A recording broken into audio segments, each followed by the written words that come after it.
those in favor will vote yes. The Missouri Opposed, House those put will its vote final stamp of approval on the state's $24 billion budget. Following a week of intense negotiations with the Missouri Senate, lawmakers on both sides of the building were finally able to come to an agreement regarding the state's 2013 operating budget.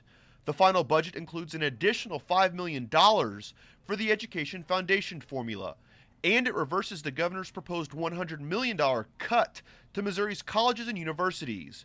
It also includes funding for the hotly debated blind healthcare program, and the budget provides a 2% raise for state employees making less than $70,000 per year.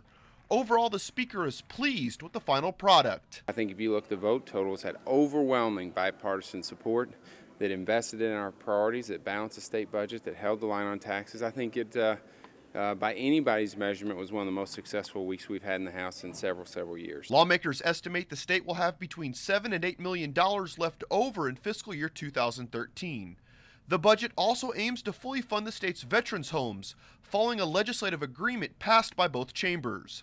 On the other side of the aisle, one lawmaker states the budget gets the job done, but could have done more. You can play a really good game and still lose the game. But it was a good game. We played fair, we played well.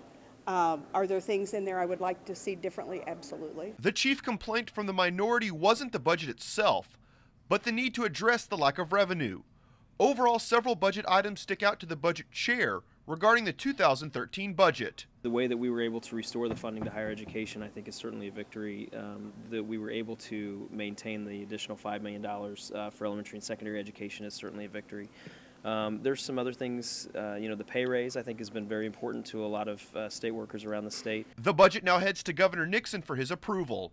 The 2012 legislative session ends Friday, May 18th at 6 p.m. Reporting from the state capitol, I'm Jonathan Lorenz.